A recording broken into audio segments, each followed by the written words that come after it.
La Reine des Neiges, l'histoire du film.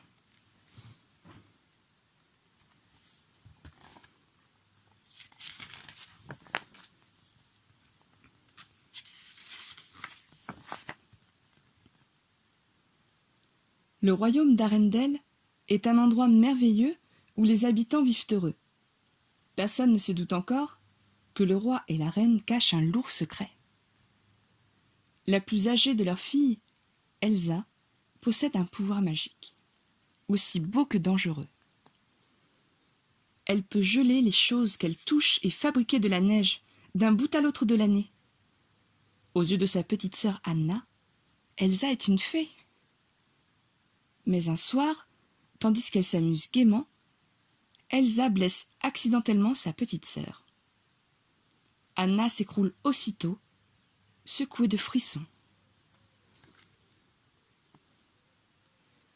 Le roi et la reine se dépêchent d'emmener leur fille au royaume des trolls. Un vieux sage se charge alors d'effacer la mémoire d'Anna afin qu'elle ne se souvienne plus du pouvoir de sa sœur. Ayant peur de blesser Anna, Elsa préfère l'éviter et ne joue plus jamais avec elle. En tant qu'aînée, Elsa doit maintenant monter sur le trône. Le jour du couronnement, Anna croise un garçon séduisant qui a tout du prince charmant, Hans. Hans et Anna se plaisent tout de suite, et sitôt le bal terminé, ils décident de se fiancer. Mais la nouvelle reine s'y oppose. Sans comprendre le danger, Anna s'énerve contre sa sœur. Elsa sent la colère monter, et un rayon glacé surgit de sa main. Son secret est révélé.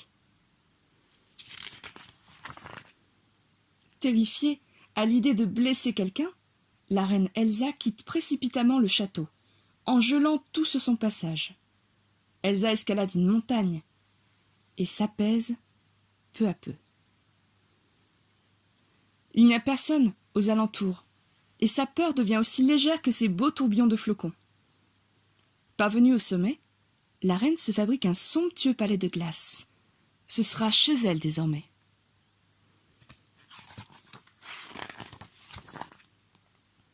Anna, elle, n'a qu'une hâte, retrouver sa sœur. Mais pour affronter la violente tempête créée par Elsa, des vêtements chauds ne seront pas de trop. Par chance, il existe une boutique, non loin de là. À l'intérieur, elle rencontre un autre client, un jeune vendeur de glaçons prénommé Christophe, et il n'est pas de très bonne humeur. À cause de cet hiver surprise en plein été, il est complètement ruiné.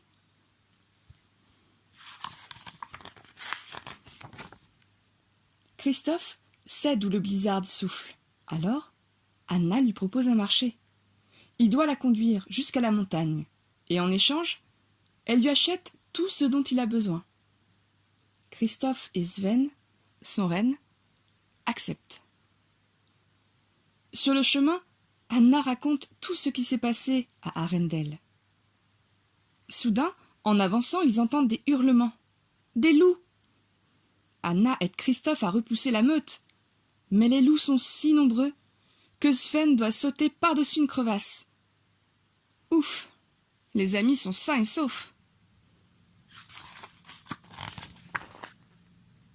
Tandis que l'aube se lève, le trio découvre une magnifique forêt scintillante. Ce paysage grandiose émerveille Anna. Mais Elsa ne se contente pas de fabriquer des mondes féeriques faits de neige et de glace. Elle a aussi créé un sympathique bonhomme de neige du nom d'Olaf. Lassé par la blancheur de l'hiver, Olaf ne rêve que d'été. Après lui avoir offert une carotte en guise de nez, Anna lui demande de les conduire jusqu'à sa sœur.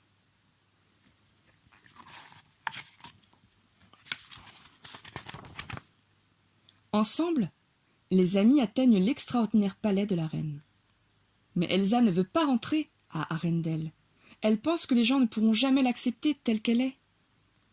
Incapable de contrôler son pouvoir, elle lance un rayon glacé qui frappe sa sœur en plein cœur.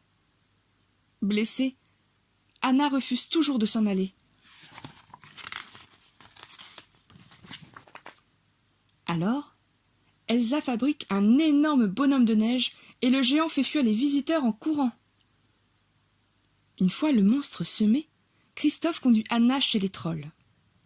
Là, un vieux sage leur apprend qu'Anna va devenir une statue de glace et que seul un véritable acte d'amour peut la sauver. Il faut vite la ramener auprès de son fiancé. Pendant ce temps, parti à la recherche d'Anna, Hans retrouve finalement Elsa, le soi-disant prince. La reine est ramenée au château, n'avait en réalité emprisonnée dans le donjon, voler le trône d'Arendelle. Hans n'a jamais été amoureux d'Anna et il refuse de l'embrasser pour la sauver. Olaf a soudain une idée. Et si Christophe donnait un baiser à Anna? Il ne faut pas être aussi malin qu'un troll pour comprendre qu'il est fou amoureux d'elle. Anna retrouve Christophe, mais le jeune vendeur de glaçons n'est pas seul dans le fjord gelé. Hans est sur le point de frapper Elsa avec son épée. N'écoutant que son cœur, Anna rassemble le peu de force qui lui reste pour protéger sa sœur.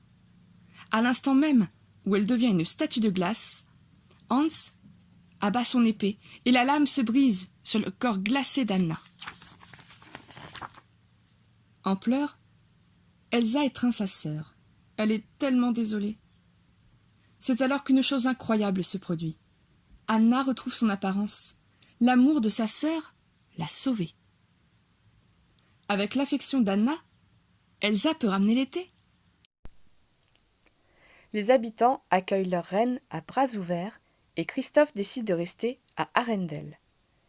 Plus de chagrin, ni de peur. C'est seulement le bonheur qui emplit le cœur des deux sœurs.